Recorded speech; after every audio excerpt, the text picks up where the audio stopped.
Welcome to the Insomnia Project. Sit back, relax, and listen as we have a conversation about the mundane. One thing that we can promise is that our conversation will be less than fascinating so that you can just feel free to drift off. I'm your host, Marco Timpano. And I'm your co-host, Nidhi Khanna. And Nidhi, this is episode 98, so we're approaching 100. We are. And what are ways that you celebrate occasions? Oh, good question. Usually I mark them with some sort of social gathering of some sort. Okay.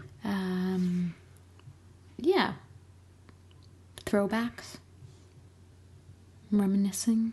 Sure. Memories. Some sort of sweet cake or pastry or something? Always. Although I need no reason to celebrate in order to have Fair. some sort of sweet thing. What do you like to drink to celebrate? Do you have a particular, say, cocktail or drink or... So, not necessarily a celebration drink, but my favorite cocktail is like a dark and stormy. Oh. And that is a Bermudian cocktail that I believe is ginger beer, and it's supposed to be Gosling's dark rum. Oh, is it? Yes, I believe so. I'll look it up as we talk, but I believe that is the dark and stormy. What a lovely drink. And I believe it has lime. I think it gets lime too. And for me, dark and stormy, really, like the ginger beer and the quality of the ginger beer makes a huge difference. I like the ginger beer to be very like spicy and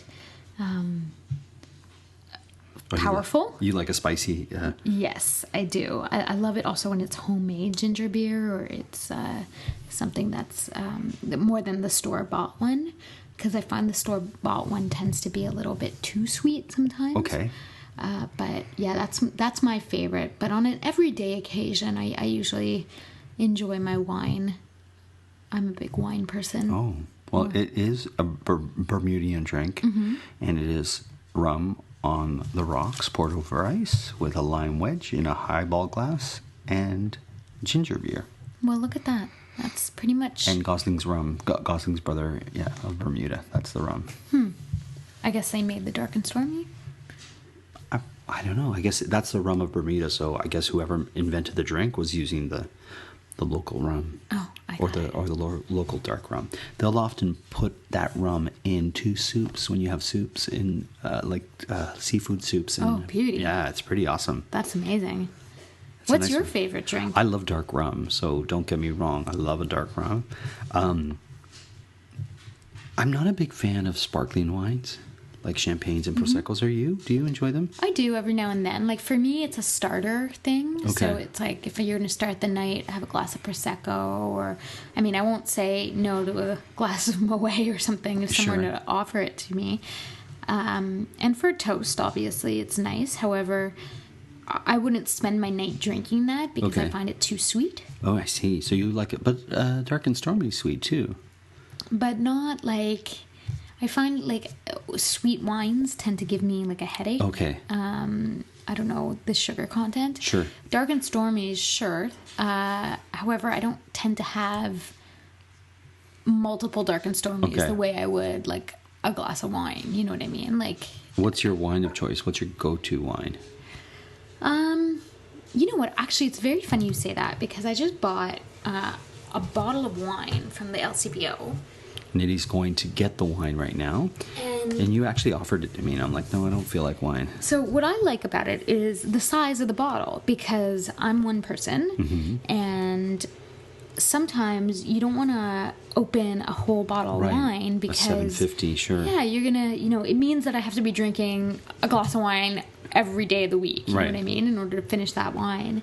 And even after a couple of days, it's not going to be that great.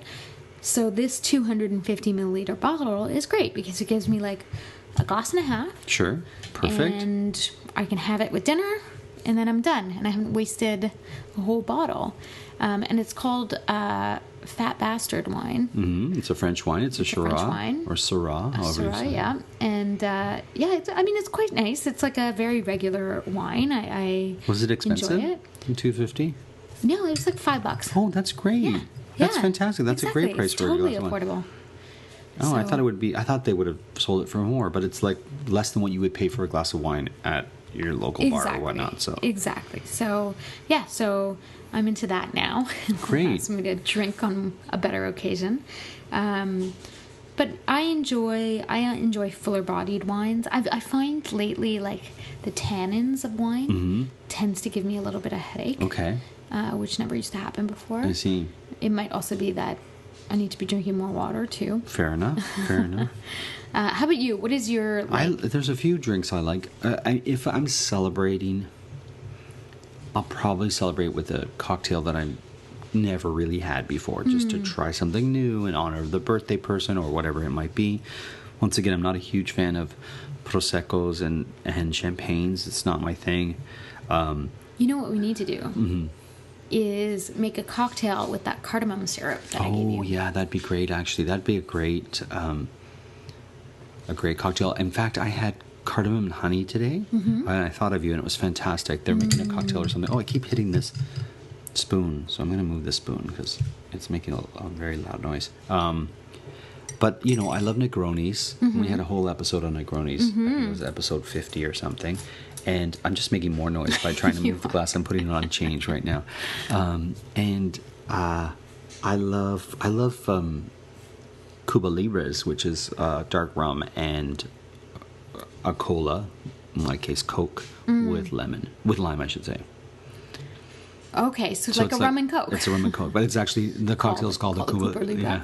I find I used to love like having like vodka soda, rum and Coke and stuff like that. Sorry, vodka soda I still like actually. Okay. Vodka soda, if I have to be out drinking a cocktail like for the night, let's say, I would go for vodka soda. Or if I didn't feel like wine or something like that. The one thing I can't have is beer.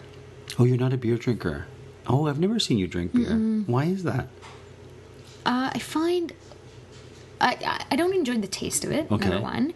Although I've had like darker ales, not Guinness, but like the brown ales. Okay. And those have been okay. But I find it just makes, like, I don't feel good when I drink beer. Okay. I don't know if it's like the wheat of it or what it is, but I've just never really it's not your thing. Enjoyed it. Right. No, like if it's a hot day, instead of getting a beer, I'd probably have like a vodka soda. Okay, I'm not a beer drinker. That's not my drink. I'm not a big drinker, but beer's not my thing either. I love if it's a hot day and the draft is pouring nice, I'll have a beer with friends.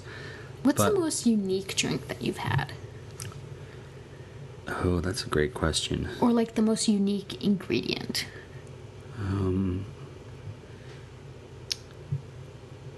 That's a really good question. Yeah, like what's yours?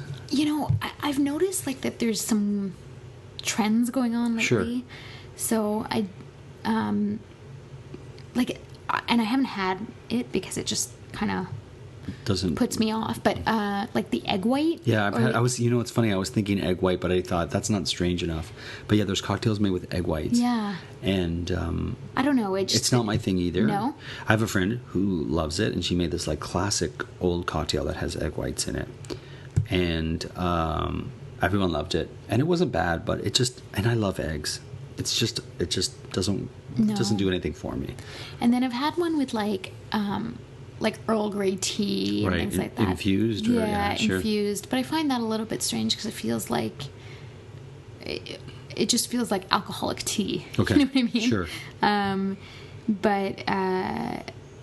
don't know. I don't tend to go for like the more splashy things. We've talked about this place in Toronto called Bar Chef. I finally went. Oh, did you? Yeah, it's funny you should say that because I remember when we talked about it, I hadn't been. Yes. And then since that episode, what did you think?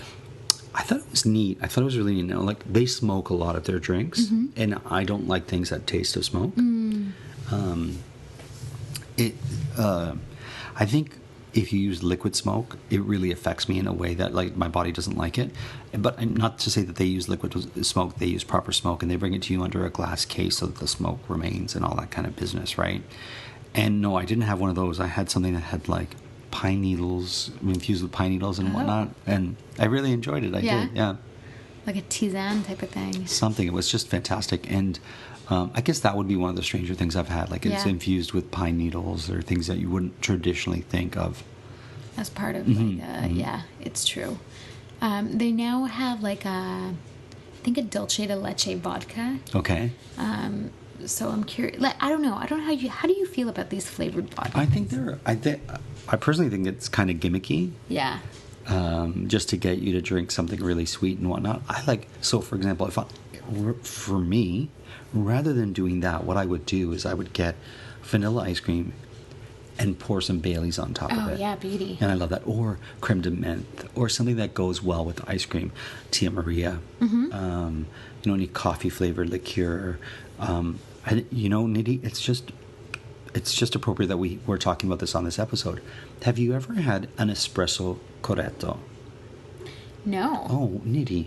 What is that? Why have I not? I don't know. So, you teach me nothing. You give me nothing, Michael. I'm telling you. So an espresso corretto in Italy, it translates to a corrected espresso. Okay. And what they do is they put a little bit of an alcohol in it. Okay. So you make the espresso, and it's not even an ounce. It's just a little topper to... I'm sure there's an amount that you're supposed to do, but it's just, you can do it in the home and just put a little bit of alcohol in it. Now, traditionally speaking, if you're in the northern part of Italy, you'll get grappa in your espresso corretto. If you're in the southern part of Italy, you'll get sambuca in your espresso. And I've also heard or seen traditionally you can also get Vecchia Romagna in it, which is an Italian brandy. Okay. Which I love that brandy, by the way. It's usually inexpensive, and if you see the bottle, it's like this. She looks like a hag with like grape leaves as her hair. Amazing. I love sambuca, by the way. Do you? Yeah. I know it's not for everyone, but I like the taste of licorice. So yeah, it stands to reason that you'd like it though, because you cook with a lot of spices, right? And anise and licorice is a spice. I love it too. I love those. You've seen these anise seeds covered in like candies that you get at like Indian restaurants. Or whatever. Well, I went to an Indian market in Toronto and I saw a bag of them for $4. Nidhi, I ate that bag in like a week. Oh no! I had it in the car and I just kept popping. I loved it so much, right? I love it. I love that. Yeah. But I like sambuca too. Sure. Speaking of Bailey's and Kahlua, actually, I went to. So you know how there is a retail store in Ontario called the Wine Rack?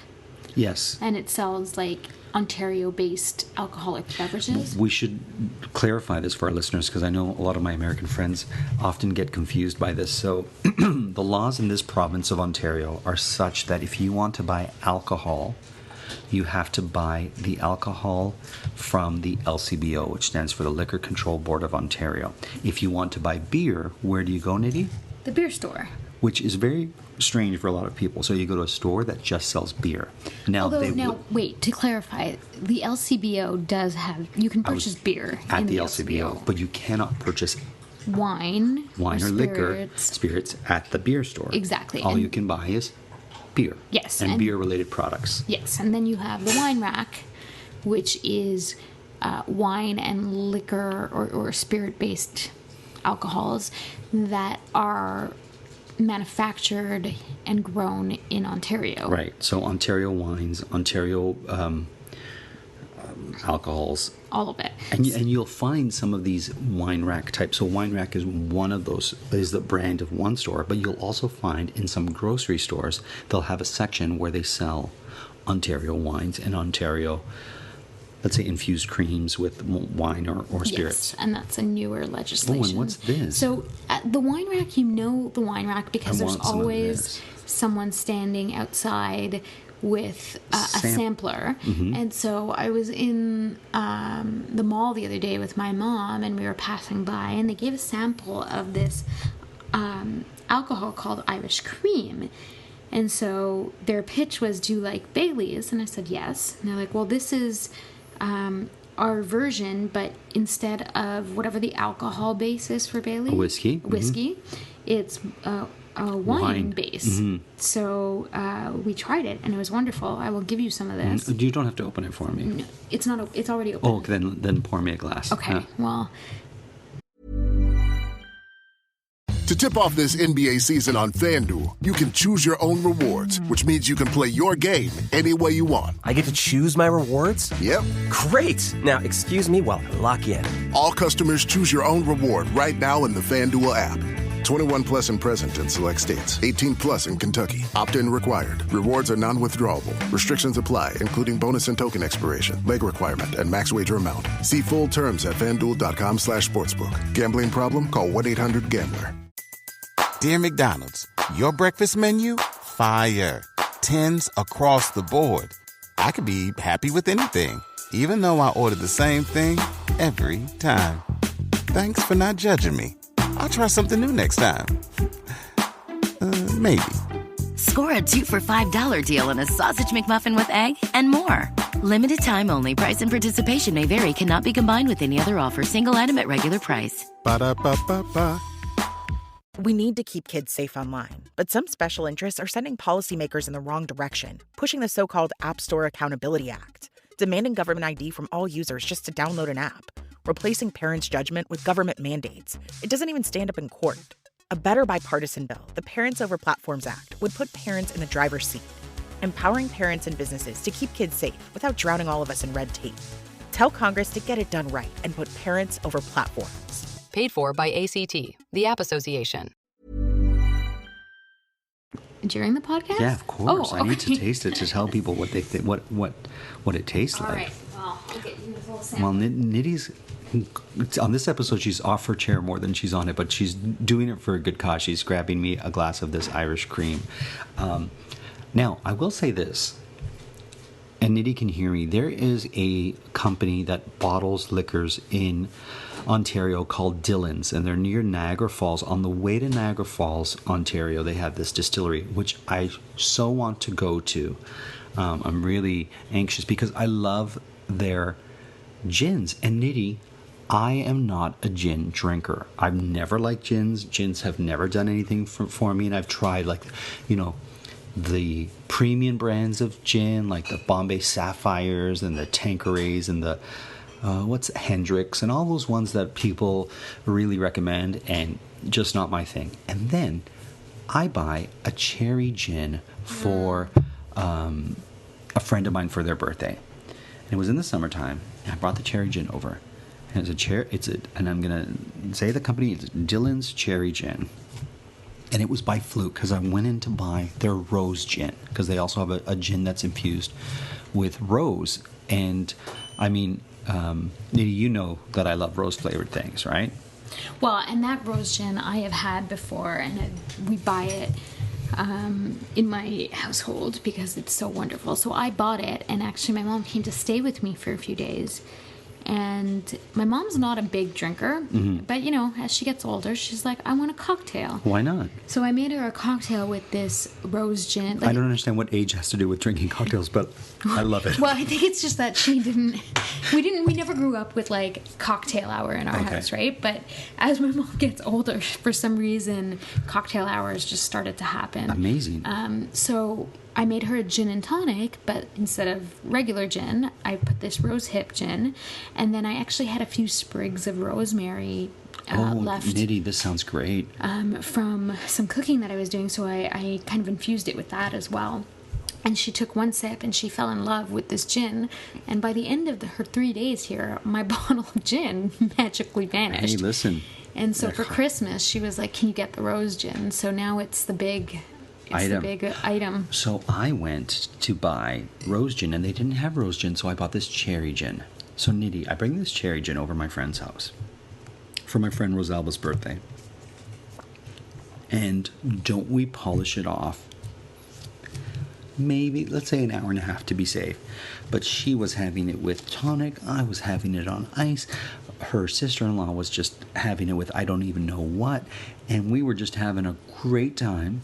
I'm telling you, it was like the best time with the best gin at the best friend's house. Like, I don't know what else to say, because it was just so much fun. And it's quite affordable, like, for the gin. Like, you wouldn't think, usually sometimes those specialty liquors are quite a bit more expensive, and you're like, oh, I'm not going to get this. But in comparison to like the regular gin, it's a really nice gift, a really nice like night out. Oh, it's Actually, great. you know what? I'm having people over next Saturday. Maybe I'm going to make something out of that rose. We should gin. see if we could record a podcast in their distillery, because the distillery is like a barn or something. Have you Really? been? It's We should go. Nidhi, I've driven to it many times, and I always go there when they're closed. And so it's kind of like what do you call it when you want to get somewhere and you never get to do it for whatever reason? I can't think now. It's a literary thing or something. But anyways, my Waterloo, for lack of a better thing. But I can't.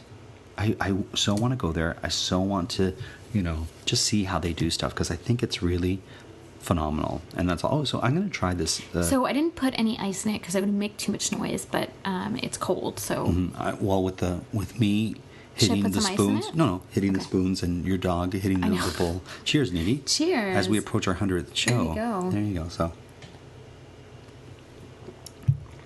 Oh, it's nice. It's Yes. not like Bailey's. It's its own. It's its own flavor. It's its own flavor, which is nice, because if it tried to mimic Bailey's or another Irish cream, I don't think it would be as good. No, it's like still got that milky kind of thick consistency, but like the base, you can tell, is a little bit more sweeter, spicier a little bit. Yeah, it's got a little bit it has a hint of spice, and it has like it's got more of a smooth flavor, I guess is what I would say, because of the wine. Yeah. So I quite like it, actually. It's a good start putting that in my coffee, actually. Oh, I love putting that. Then you're gonna have a cafe corretto. Yeah, depending on which type of. If you use espresso, it'll be an espresso corretto. This is true. This is very true. I heard that there's a drink, and I've never had it, called Cafe alla Valdostana, where instead of using water to make your coffee, you use grappa to make your coffee. Oh my goodness. And it's supposed to be like strong as. That's going to keep you up for like days. Oh man, yeah, you don't want to be drinking that and listening to this podcast. But Nidhi, do you have jiggers? Do you know what a jigger is? No. It's the item that measures the alcohol that you put into a drink. Yes, I know what you're talking about. So like the shot ounce. It's not a shot glass. It's a. I know what you. It's kind of almost like a mini. It's got a spout. Right? Like the little mini with the spout? It can. Okay. It certainly, I'm not saying that it doesn't. The jiggers that I'm aware of, they kind of look like hourglasses. Okay, yeah. So like one side, you'll see bartenders all the time use them. But Totally. There's some, I'm sure, that have like spouts so that you can pour more accurately. So we didn't have a jigger in my house. And my wife pours a heavy drink. And what I said to her was like, you're not really pouring a gin and tonic. You're pouring gin with a splash of tonic, and it's really strong, right? And she gets into this whole, we're from New England, and that's how we do it. We do a strong drink. And I'm like, I get it, but... Pretty much explains a lot about there's also the reserved families of New England.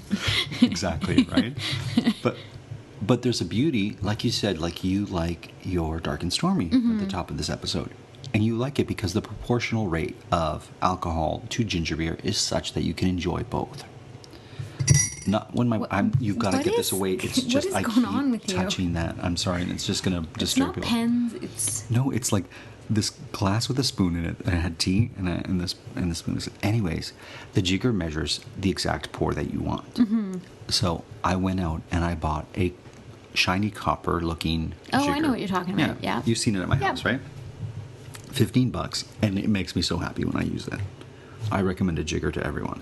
And so now when Amanda pours a drink, does she... She doesn't use it. She does her own thing. The drinks are far too strong. Okay, fair enough.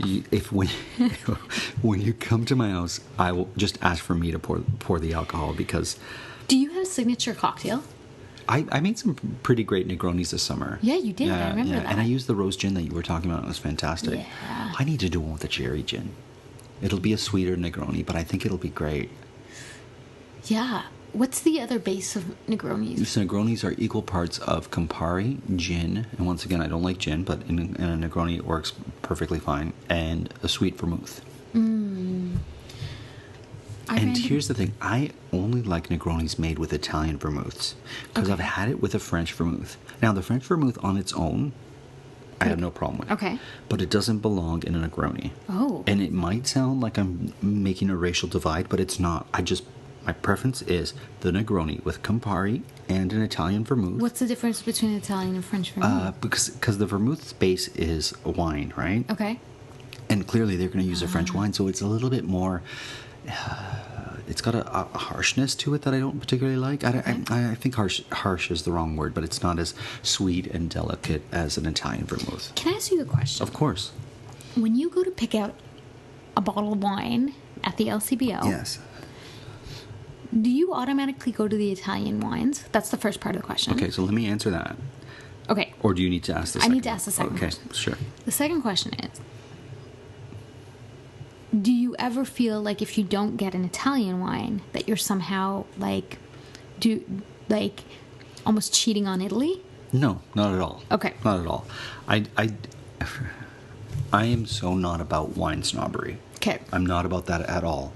I know wines, but I've always found it off-putting when people are snobby about wines because it really is all about your taste. Yeah, it's very subjective. What you like is what you like. Just because a bottle costs $300 doesn't mean you're going to like it. It's not to your taste. Like you said before, wines that have high tannins in it are starting to give you a headache and you're not enjoying them. So a Barolo, which has a lot of tannins in it, is not going to work for you. Mm-hmm.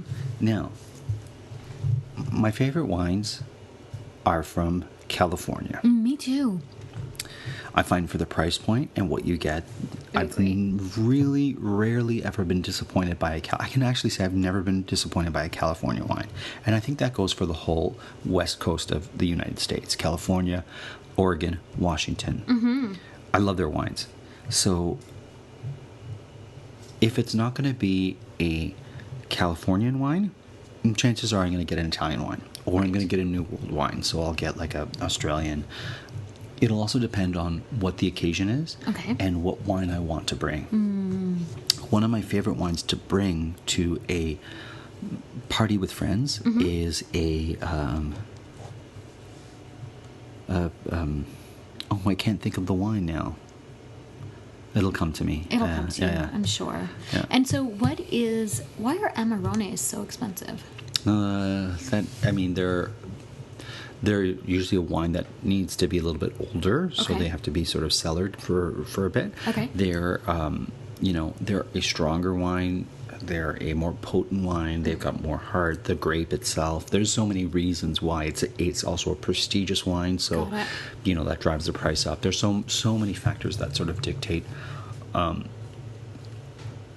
price of wine. And I'm certainly not a sommelier, and I'm not an expert. So even what I'm saying, I'm sure there's more complexities to it. And if anyone who listens is a sommelier, I'm sure they'll be like, Marco doesn't know what he's talking about. But I know what I like. Well, and you know what? If you want to learn about sommeliers and what they go through in terms of learning how to be a sommelier, you should check out that documentary, Somm. Is it a good one? Oh my God, it's amazing. You have to see it. It's actually both hilarious, insightful, and terrifying at the same time. Actually, you know what we're going to do? We're going to have your friend Jen come on and do an episode because she's a sommelier, and we can talk to her about wines and specifically with regards to pricing wine and whatnot. I think that would be a great episode. Perfect. Well, on that note, we are actually going to wind down this episode. Nice. See what I did there? Yeah, I love it. We want to thank you all for listening, and please do look us up online and rate us, review us on iTunes, on SoundCloud, and tweet at us. We're approaching our 100th episode, so tell us which episode was your favorite. Please do. You can find us at Listen on Sleep.